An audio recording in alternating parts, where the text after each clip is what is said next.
এইবারে এই যে দমকা হাওয়াটা দেওয়া শুরু হয়েছে, সেখানে অনিমেষের স্বপ্ন ভঙ্গ হয়েছে। মানে স্বপ্নটা থমকে গেছে। কেন জানেন? ও রাত 12টা পর্যন্ত কাজ করছে, তাঁবুরই কাজ করছিল, বাঁধার কাজ। ওর চোখের সামনে তাঁবুটা একদম হাওয়ায় ছিঁড়ে গেল। কিছু ঋণ দেনা করি, আমার বাপের বাড়ির দিক থেকে কিছু আর্থিক ঋণ আমরা নিই। ওর কাছে কিছু ছিল, আমাদের যে চাষের জমি সেটা বন্ধক দিয়ে ঘরের কাজ শুরু করা হলো। ও এমন সময় ভাইয়ের ফোনটা আসে, সব সেখানেই থমকে গেছে। এবং টুকটাক বাড়ি যা কাজকর্ম আছে সেগুলোই করব। আর এ তারিখ ব্যাগটা গোছাতেই হচ্ছে, কারণ অনেক কিছু আগে থেকেই কিনে রেখেছিল। ওই যে কথায় আছে না, অন্ধকারের পরে আলো আসে, সেই আলো দেখার আগেই আবার অন্ধকার চলে এলো আমাদের সঙ্গে। মানে মানুষের যখন একটু আর্থিক অবস্থা ভালো হতে শুরু করে, তখন মানুষ চেষ্টা করে তার প্রিয়জনদের ছোট্ট ছোট্ট আবদারগুলো মেটাতে। আর তোমার চোখের সামনে পেপার ছিঁড়ে যাচ্ছে, তুমি দেখতে পাচ্ছ? দেখতে পাচ্ছি, কিন্তু কিছু করারও নেই। অত বড় ব্যাপারে একা তো ধরতে পারবে না। শুনলাম 15 জনকে ডেকেছিল ওই শুধু পেপারটা চালে তোলার জন্য। বন্ধু বান্ধব সবাই এসেছিল আমার। নমস্কার, সাথী বিপ্লব ব্লগের আরও একটা সম্পূর্ণ নতুন পর্বে আপনাদের সকলকে স্বাগত জানাচ্ছি। খুবই সকালবেলা, এখনও বিছানা থেকে বেরিয়ে যায়নি। বিছানায় বসেই একটা পর্ব শুরু করছি, কারণ হাতে একেবারে সময় নেই। আজকে সাথী চলে যাবে ঝড়খালিতে। আমি খুব সকালে কাজে বেরোনোর কথা ছিল, কিন্তু সকালবেলা প্রচণ্ড ঝড় বৃষ্টি হয়েছে। এবার ঝড় বৃষ্টির প্রসঙ্গে আরও একবার যাব। তার আগে বলে নিই আজকে পুরো দিনটা কী কী হচ্ছে। আজকে সাথী চলে যাচ্ছে ঝড়খালিতে। ঝড়খালি থেকে মা চলে আসছে বিদ্যাধরপুরে আমার দিদিমাকে দেখার জন্য। দিদিমা শারীরিকভাবে এখনও যথেষ্ট অসুস্থ। আর সাথী এখান থেকে কয়েকটা জিনিসপত্র একটু বাড়ির জন্য নিয়ে যাবে। আর এই ভিডিওটা সাথী এডিট করবে। আমি চেষ্টা করব যে ঝড়খালি থেকে কয়েকটা ক্লিপিং এসছে, সেটা খুবই আনন্দের ক্লিপিং। সেটা হলো যে অনিমেষের পোলট্রি ফার্মের একটা প্লাস্টিক টানানো হয়েছে, যেটা একটাই প্লাস্টিক, যেটা প্রচুর দাম। প্রায় কত টাকা দাম হতে পারে? 20,000। প্রায় 20,000 টাকা দাম। একটাই প্লাস্টিক, পুরো চালটা ঘিরে যাবে। তো সেটা ও টানিয়েছিল। ওর বেশ কয়েকজন শুভাকাঙ্ক্ষী, প্রায় 15-20 জনের কাছাকাছি আমি কানে শুনেছি। তো তারা সবাই মিলে একসঙ্গে এই পোলট্রি ফার্মের এই কাজটা করেছিল। গতকাল কি তার আগের দিন? গতকাল করেছিল। এবারে আমি বললাম না সকালবেলা ঝড় বৃষ্টি হয়েছে, ঝড় বৃষ্টি শুরু হয়েছে গত রাত 12টা নাগাদ। ঠিক আছে, এইবারে এই যে দমকা হাওয়াটা দেওয়া শুরু হয়েছে, সেখানে অনিমেষের স্বপ্ন ভঙ্গ হয়েছে। মানে স্বপ্নটা থমকে গেছে। কেন জানেন? যে প্লাস্টিকটা টানিয়েছিল সেটা খুবই ভালো, উন্নত মানের, ভালো কোয়ালিটির প্লাস্টিক ছিল। সেটা চারিদিকে বাঁধার কাজ শুরু হয়েছিল, এবং ও প্রায় 11টা-12টা নাগাদ ওটা বেঁধেছিল। এটা আমি সকালবেলা ও আমাকে ফোন করে আমাকে জানালো। আর দেখবেন যে ওয়েদার কেমন হয়, মোটামুটি গুগলে বা মোবাইলে একটা ইনফরমেশান আসে যে ওয়েদার এরকম হতে পারে। কোনো রকম অগ্রিম ওয়েদারের বার্তা আমাদের কাছে ছিল না। প্রচণ্ড জোরে ঝড়খালিতে ঝড় হওয়ার কথা, কারণ ঝড়খালি জায়গাটাও এরকম। আমাদের বিদ্যাধরপুর যা ঝড় হয়েছে, আমরা ভয় পেয়েছি। তো সকালবেলা ও বেচারা আমাকে ফোন করেছে, কাঁদো কাঁদো সুরে যে কথাগুলো বললো, যে আমার সব নষ্ট হয়ে গেল সব। কারণ মানে ওই পোলট্রি ফার্মটা করতে গিয়ে যে পরিমাণে টাকা খরচ হয়েছে না, এই মুহূর্তে আমাদের কারো হাতে আর বিশেষ কোনো টাকা পয়সা নেই। এখন আবার রোজগার করে টাকা পয়সা জমিয়ে সেটা কাজ এগোতে হবে। তো এরকম একটা অবস্থা। এবারে হয় না, ওরও একটা মন খারাপ, আমার এখান থেকে আমাকে সাথে একা ফেলে যাচ্ছে, আমার এক রকমের মন খারাপ। মা আসছে, তার একটা মন খারাপ। এই সময়টা না খুব চ্যালেঞ্জিং। এই সময়টাকে সহ্য করাটা খুবই চাপের। তারপরেও আমি আমার জায়গা থেকে, আমরা দুজনই, সাথী এবং আমি, ওকে একটু আশ্বস্ত করলাম যে তুই চিন্তা করিস না, আমরা আয় রোজগার করছি, কয়েকটা দিন একটু টাইম দে, প্লাস্টিক আবার তুই কিনবি, ঠিক আছে? তো এরকম একটুভাবে দিনটা শুরু হচ্ছে, দিনগুলো যাচ্ছে, সময়গুলো যাচ্ছে। অন্যান্য যতগুলো ভিডিও শুরু করি, চেষ্টা করি আপনাদের সঙ্গে হেসে কথা বলে আমাদের আনন্দটুকু দেখানো। কিন্তু আজকে দিনটাই এমন হয়েছে, গত দিন থেকেই আমার মন খারাপ ছিল। বাড়ি চলে যাব, বিপ্লববাবুর সঙ্গে আমার অনেকদিন পরে দেখা হবে, সেই মতো ছিলাম, মোটামুটি ভালোই ছিলাম। গত রাতে ঝড় বৃষ্টি হয়েছে, ঘুমও ভেঙে গেছে। তার মধ্যে হয়েছে গত দিনের ভাইয়ের যে তাঁবু উঠেছে, আমি বাড়ি না থাকায় ভাইয়ের যে সহপাঠীরা এসেছিলো, ওর বন্ধু বান্ধব অনেকজনই এসেছিলো। তার মধ্যে সকলেই জানে যে আমি ভিডিও বানাই। সকলে এসে আমার খোঁজ খবর নিয়েছে যে এই অনিমেষ তোর বৌদি নেই, এসে আমাদের সে ভিডিও ম্যানটা কোথায়, এরকমভাবে মানে ওরা আমার দেওয়ার সম্পর্ক হয়, তো সবাই খোঁজ খবর নিয়েছে। তা বললো না নেই, বৌদি দাদার কাছে গেছে। এবার সকলে হচ্ছে মাকে বলছে কি কাকিমা, মাসিমা, জেঠিমা, যে যা বলে ডাকে, সকলে বলেছে কি এখন তুমি কাজ ফেলে চলো ভিডিও করো, আমরা তাঁবু তুলছি, সেইভাবে তুমি ভিডিও করবে। এবার মা যতটুকানি পেরেছে করেছে, আর ওরা সহযোগিতাও করেছে মাকে। তো সেই ক্লিপিং কিছুটা মা আমাকে পাঠিয়েছিল, সেটা আপনাদেরকে দেখাবো, সেই আনন্দঘন মুহূর্তটা। কিছু লোক ওপরে উঠে গেছে, সেগুলো আমাদের আর দেখানো সম্ভব হচ্ছে না। অনেকটা বড় চাল, ওদিকে আমি যেতে পারবো না।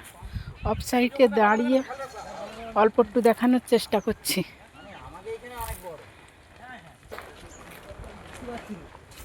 আস্তে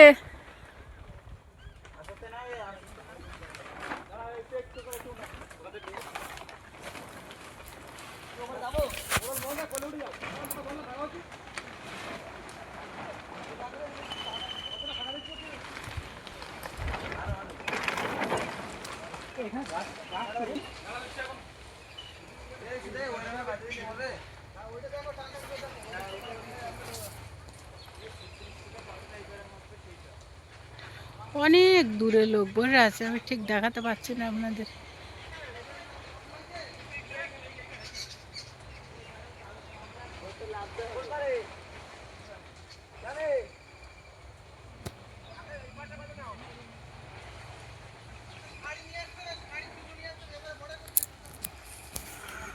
আপনারা তো দেখলেন যে কত কষ্ট করে ওই বড় তাঁবুটা, পুরো চালটা ঘিরে দিয়েছে সকলে মিলে।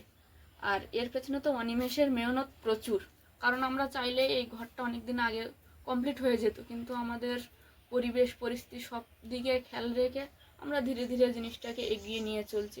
আর ওর মেহনতটা বেশি এই কারণে, একটা লেবার নিলে তার প্রচুর চার্জ, সেটা আমরাকে বাঁচিয়ে আমরা চলছিলাম।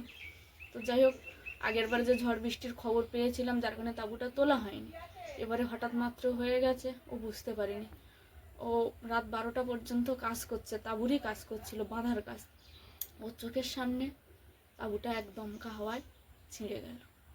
যখন কোনো মানুষের সময় খারাপ চলে, হয়তো এভাবেই চলে, মানে কোনো কিছুই তার সঙ্গে সাথ দেয় না। আর আমাদের এই মুহূর্তটা খুবই খারাপ চলছে কয়েক মাস ধরে, যে কারণে মানে ফিনান্সিয়াল যে প্রবলেম সেটা তো চলছে, যে কারণে বিপ্লব বাবু বাড়ি ছাড়া হলো।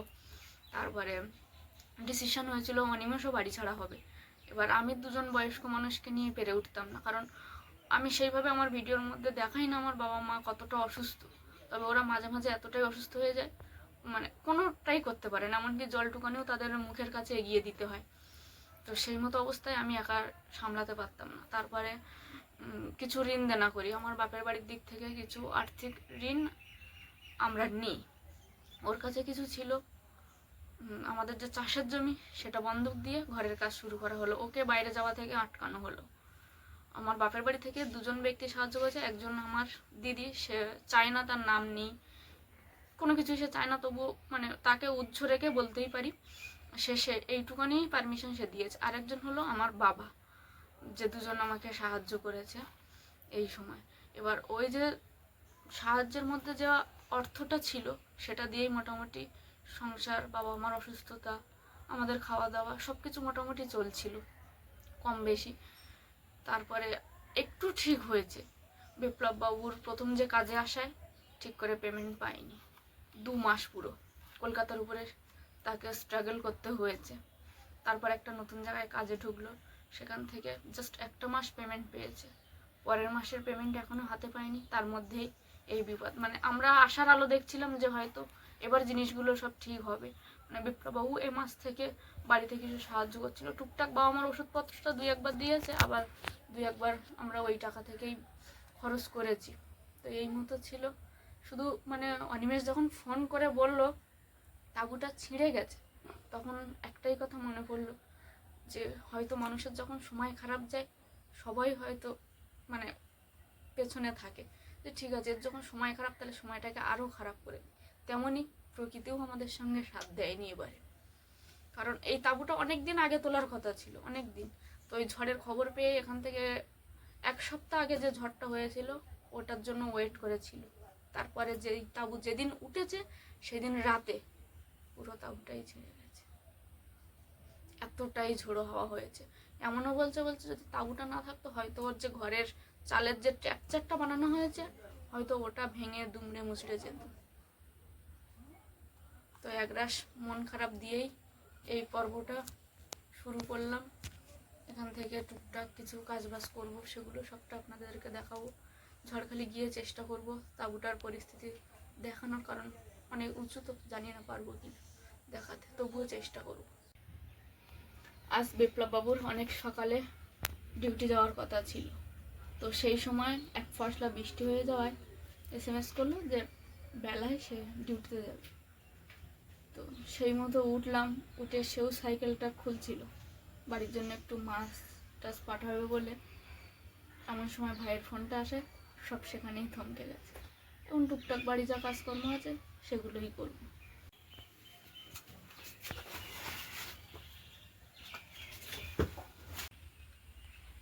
এবারে এসে সেইভাবে কোনো কাজ করতে হয়নি, তার কারণ কয়েকদিন আগেই সব গুছিয়ে দিয়ে গেছিলাম, খুব একটা এলোমেলো করে উঠতে পারি, কয়েকদিনের মধ্যে চলে এসেছিলাম তো। আর এই যাচ্ছি, আবার ছুটি যতক্ষণ না কনফার্ম হবে আসবো না, আবার বোঝাও যায় না যে কখন ছুটি হচ্ছে। তো এই যে গুছিয়ে দিয়ে যাচ্ছি, কেন এলোমেলো না দেখিয়ে এসে যতটা পারবে গুছিয়ে গাছিয়ে রাখবে, তারপর না পারলে আমি আছি। এই ব্ল্যাঙ্কেটটা কাঁচা, বুঝলে, ওই কাঁথাটা আগে ব্যবহার করবে, তারপরে এইটা ব্যবহার করবে। এবার যদি প্রয়োজনে ব্যবহার করতে হয় অবশ্যই ব্যবহার করবে, দুটোই একসাথে। ঠিক আছে। বিছনা তোলার সঙ্গে সঙ্গে এই যে মাদুরটা পাতা থেকে এটাও তুলে দিই। সকালে এক ফসলা বৃষ্টি হয়েছে, এখন দেখে বোঝার উপায় আছে বাইরেটা দেখে? না।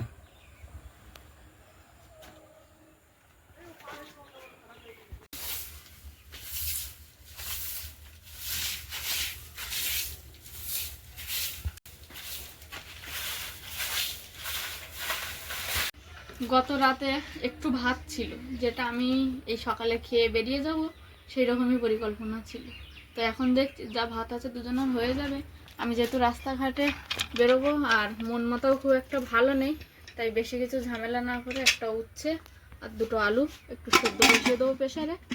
ওই যে প্রেশারে উচ্ছে আলুর সেদ্ধ বসিয়ে দিয়ে এখানে ব্যাগ গোছানো শুরু হয়ে গেছে।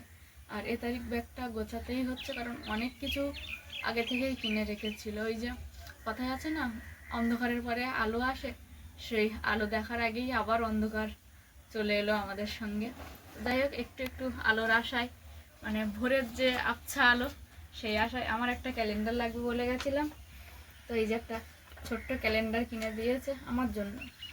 মা হচ্ছে একাদশী করে, আর গ্রামের দিকে এই যে পঞ্জিকা, এটার একটা ভীষণ প্রয়োজন, মানে কোনো কিছু কাজ করতে গেলে শুভ দিন দেখে করার ক্ষেত্রে মা যে একাদশী করে সেটাও জানার জন্য এটা মানে বাড়ির জন্য উপরান্ত মেন উদ্দেশ্য হচ্ছে মায়ের উদ্দেশ্যে কিনে রেখেছিল। এগুলো আগে থেকেই কেনা ছিল, আমি আসার আগে থেকে। তারপর এই যে আপনারা তো দেখেইছেন যে ভাই মাঝে মাঝে একটা অরেঞ্জ কালারের সুইগি গেঞ্জি পরে, ওটা হচ্ছে বিপ্লব বাবু এক সময় সুইগিতে কাজ করতো, সেই গেঞ্জিগুলো ও নিয়ে গেছিল। ও নিয়ে যায় না, আমরা পাঠিয়েছিলাম। ও হচ্ছে পরতো, এখানে ছিল, এ পরতো না বলে তা বললো ঠিক আছে দিয়ে আমি পরবো বলে ওই পরতো। এবার সেটা আবার বিপ্লব বাবুর মানে লাগলো যে আমার যখন একটু ভালো ইনকাম হবে তখন ভাইকে কিছু গিফট করবো। মানে সবে বললাম না, এই যে আবছা আলো দেখছিলাম, ভাইয়ের জন্য দুটো গেঞ্জি কিনেছে। আর ভাই এইরকম ধরনের জামাই পরে, আর নাহলে একেবারে ফুল হাতা। ও একটু ঢিলা ঢালাই পছন্দ করে, টাইট ফিট একেবারেই না, মানে ওর ফিটিংস হবে সেরকম না, একটু ঢিলা ঢালা হবে বেশ, সেটাই ও পছন্দ করে। তো এই একটা কালার ছিল, আর একটা কালার হচ্ছে এই দুটো গেঞ্জি কিনে রেখেছিল ভাইয়ের জন্য। গতবার এসেছিলাম ভেজদিন খুঁজেছিলাম পাইনি, তো সেটা শুনেছিল।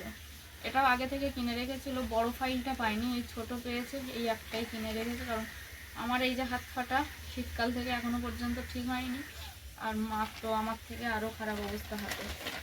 প্রায় যখন ফোন করে আমি বলি ভাই আজকে 9টা পর্যন্ত কাজ করেছে, কালকে 8টা পর্যন্ত, আবার 11টা পর্যন্ত রাত। কাজ করেছে শুনে এই যে একটা লাইটও ভাইয়ের জন্য কিনে রেখেছে, যেটা মাথায় বাঁধে। এই যে এইভাবে চার্জারটা খুলুন নাহলে কিরকম চার্জারটা আছে, থাক যদি হারিয়ে ফেলে এই যে না, এই যে এরকম ভাবে উপর নিচ সবটাই করা যায় সেরকম একটা, মানে ওর জন্য বেঁধে আর হাতে কাজ করতে সুবিধা হয় সেরকম একটা লাইটও কিনে রেখেছি। তো এখন নিয়ে যাই।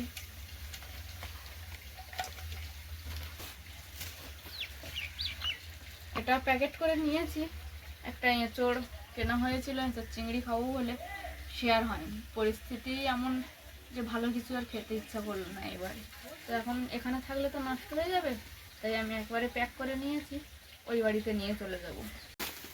তারপরে এই যে কত কিছু কিনে রেখেছি, মানে মানুষের যখন একটু আর্থিক অবস্থা ভালো হতে শুরু করে তখন মানুষ চেষ্টা করে তার প্রিয়জনদের ছোট্ট ছোট্ট আবদারগুলো মেটাতে। বাবা মা বাড়ির সকলে যখন সারাদিন কাজ করে সন্ধ্যাবেলা শুধু মুড়ি চেবাই শুনেছে, তাই একটু অনেক কিছু মেশানো, ছোলা, ঝুড়ি ভাজা, মানে মশলা যে চিড়ে ভাজা, তাই আবার কিনে রেখেছে সকলের জন্য এটা।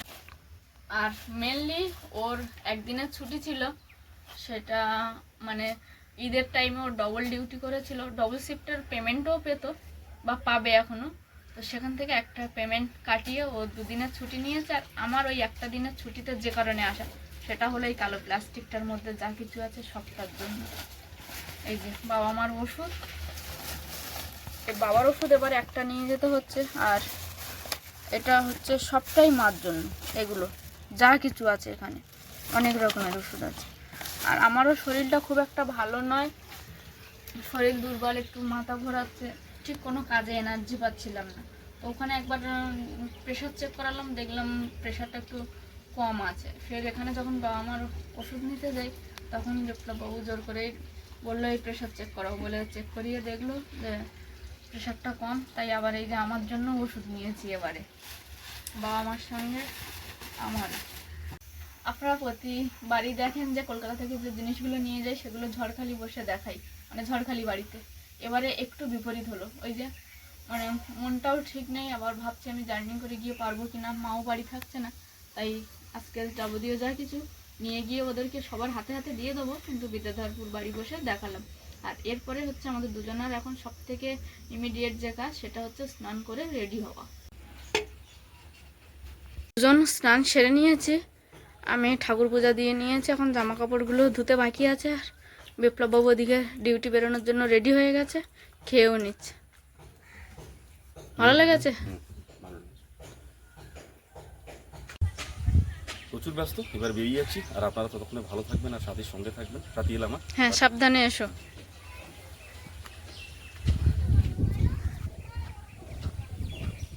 ভেতরে 3টে তালা, বাইরে 2টো তালা দিয়ে বেরিয়ে পড়েছি। এখন আবার কন্টিনিউ যতদিন না আমি আসবো ততদিন এরকমই চলবে। যদি সকালে বেরিয়ে যায় তো সেই সকাল থেকে রাত পর্যন্ত ঘর পুরো বন্ধ থাকবে, একটু হাওয়া বাতাস পাস করবে না, এইভাবেই মোটামুটি চলছে। তো এখন আমি পুরোপুরি রেডি হয়ে গেছি ঝড়খালির উদ্দেশ্যে রওনা দেওয়ার জন্য। এখন বেরিয়ে পড়বো, স্টেশনের দিকে আস্তে আস্তে যাবো। আর ভিডিওটা এই পর্যন্ত, এখন আবার ঝড়খালিতে গিয়ে আপনাদের সঙ্গে দেখা হবে। চলুন এখন আপাতত আসি। বাড়ি চলে এসেছি, আর মিলিকে খবর পাঠিয়েছিলাম যে মিলি আমি বাড়ি চলে এসেছি, একা থাকতে হবে, মা বাড়ি নেই, তাই মিলিও চলে এসছে। চলুন এবার সেই ঘরের অবস্থাটা আপনাদেরকে দেখাবো। এই যে জালটা তো আমি বাড়ি থেকে যাওয়ার আগে কিনে এনেছিল, জালটা উপরে বাঁধাও হয়ে গেছে পুরোপুরিভাবে।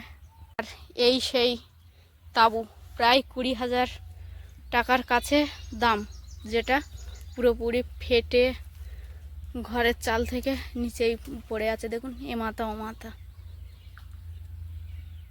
ভাই আমাকে ফোন করেছিল যখন একটু বেলা হয়েছে, 1টা বাজে দুপুর।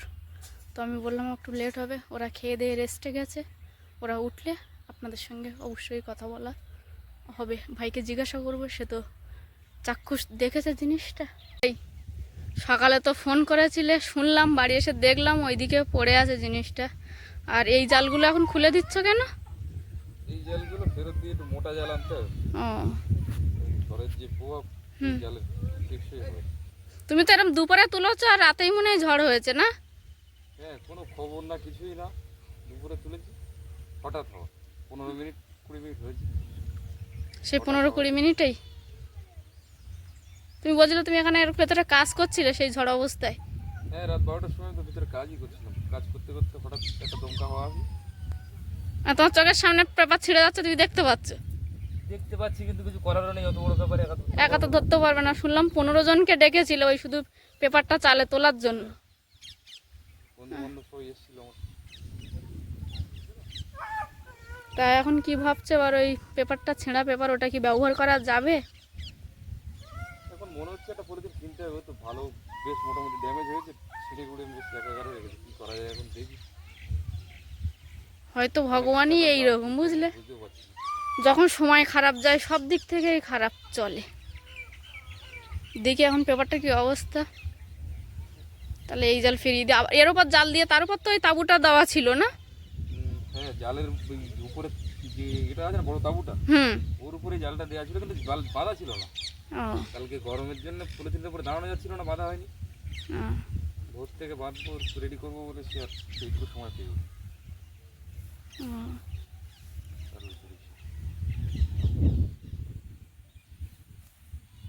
এই যে প্লাস্টিকটা ছিন্ন ভিন্ন অবস্থায় পড়ে আছে কিছু কিছু জায়গায়, এই যে ছেঁড়া। আর আমি নিচেই নেমে আপনাদেরকে দেখাচ্ছি কতটা ছিঁড়েছে। তার আগে দেখুন পুরো ঘর বরাবর একটাই বড় পেপার ছিল। আর ভাই এই যে ফার্মের কাজ করতে গিয়ে ঝড়ের কারণে সর্বনাশটা হয়েছে, ও নিজের চোখে চাক্ষুষ দেখেছে কিন্তু কিছু করতেও পারেনি।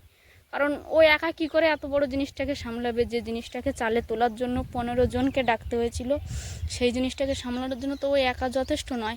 এবার ঝড়টাও হয়েছে অনেকটা রাতে, সেই মুহূর্তে ও চাইলেও কাউকে ডেকে পেত না। এই যে এখানে একটা ছেঁড়া দেখছি, এখানে ছেঁড়া, তারপরে এই যে ছেঁড়া, মানে যেগুলো দড়ি দিয়ে বেঁধেছিল পুরোটাই দেখা যাচ্ছে যে সেই দড়িগুলো ছিঁড়ে গেছে প্লাস্টিক থেকে। এই প্লাস্টিকটা পুরো ছিঁড়ে গেছে, দড়িগুলো চালের গায়ে সেইভাবেই আছে যেভাবে বেঁধেছিল। আপনাদেরকে সেটাও দেখাবো, তার আগে দেখাই পুরো পলিথিনটার কি অবস্থা হয়েছে। এইভাবে একটা ডিস্টেন্স মেনটেন করে করে এই পলিথিনটার গায়ে ছিদ্র আছে, সেই ছিদ্র বরাবর কাপড় কেটে দড়ি বানিয়ে বাঁধা হয়েছিল। যেখানে বেশি দাপট পেয়েছে সেইগুলো পলিথিন ছিঁড়ে কাপড়টা চালেই ঝুলছে, আর পলিথিনটা এই যে এই পারে পড়ে আছে। শুধু যে আমাদের একারই ক্ষতি হয়েছে, ফার্মের ক্ষতি হয়েছে এমনটাই নয়, আমাদের এই যে জমি যে ভদ্রলোক বন্ধক নিয়েছে, যে চাষ করেছে, তারও কিন্তু ক্ষতি হয়েছে এই ঝড়ের কারণে। এই যে দেখুন কিছু কিছু জায়গায় ধান খাপছাড়া খাপছাড়া হয়ে গেছে, ওই যে একটা জায়গায় এটাই দেখছি আবার কিছুটা ছেঁড়া। যথেষ্ট পরিমাণে ক্ষতি হয়েছে, আর এই একটারই দাম প্রায় 20,000-এর কাছে। এই যে বড় বাজার থেকে অর্ডার দিয়ে ভাই অনলাইনে এনেছিল অনেক রাতে। এই ভিডিওটা আমার আর করে ওটা হয়নি, সেদিন আমি নিজেই খুব ক্লান্ত ছিলাম। যখন পার্সেলটা আসে প্রচুর রাত ছিল। এই পার্সেলটা যখন নিচ থেকে ভাইয়ের ঘরে রাখা হয়েছিল তখনও বেশ কয়েকজনকে ডাকা হয়েছিল, একার পক্ষে সম্ভব ছিল না, এতটাই ভারী যে টেনে তুলবে উপরে। এই যে দেখুন কতটা করে ছিঁড়ে গেছে। এখন ভাইয়ের সম্ভাব্য ধারণা যে এটা দিয়ে আর হয়তো কাজ চলবে না, আর যদি চলে তাহলে মুরগির সংখ্যা কম নিতে হবে, ওকে জল পড়বে ঘরে, মানে সেই মুরগি রাখার জন্য সেই অনুকূল পরিবেশটা ও আর দিতে পারবে না। এই একটা ঝড়ের কারণে পেপারটা ছিঁড়ে গেছে, যে এদিকটায় কিছু কিছু জায়গা গাবলা গাবলা হয়ে ছিঁড়ে গেছে। আর এই যে সেই ছিঁড়ে যাওয়া কুটিগুলো বাবা আবার গুটিয়ে একটা বস্তার মধ্যে রেখে দিয়েছে দড়ি দিয়ে ভালো করে বেঁধে। অনেকটা পরিমাণে ছিঁড়ে গেছে, এর মধ্যে ভালো করে বেঁধে রেখে দিয়েছে। কী আর করা যাবে, সর্বনাশ তো যা হওয়ার হয়েই গেছে। একটা যদি অল্প পরিমাণে ছিঁড়ে যেত তাহলে রিপেয়ারিং করা যেত, কিন্তু অনেকটা জায়গা জুড়ে ছিঁড়ে গেছে। এই যে দড়িগুলো ঝুলছে এগুলো প্লাস্টিকটা বাঁধা ছিল ওই মাথা বরাবর। তো বন্ধুরা, সেই বিদ্যাধরপুর টু ঝড়খালির যে সফর, নানান ধরনের খবর, ভালো মন্দ সব মিলিয়ে মিশিয়ে আজকের এই পর্বটা ছিল। আপাতত আজকের পর্বটা এখানেই শেষ করছি। এতক্ষণ ধৈর্য ধরে দেখার জন্য আপনাদের সকলকে জানাই অনেক অনেক ধন্যবাদ। দেখা হচ্ছে আগামী দিনে ভারতীয় সময় দুপুরবেলা 1টার সময়। ততক্ষণের জন্য আপনারা সকলে ভালো থাকুন, সুস্থ থাকুন, নিজেদের সকলের প্রতি খেয়াল রাখুন। আমার সকল বয়োজ্যেষ্ঠদেরকে জানাই অনেক অনেক প্রণাম। সমবয়সীদেরকে জানাই ভালোবাসা, ছোটোদেরকে জানাই আদর ও স্নেহ। আরও একটা কথা যেটা আমি সবসময় বলে থাকি, সাথী বিপ্লব ব্লগের সঙ্গে সদা সর্বদা জুড়ে থাকবেন। নমস্কার, আজ তাহলে আসি।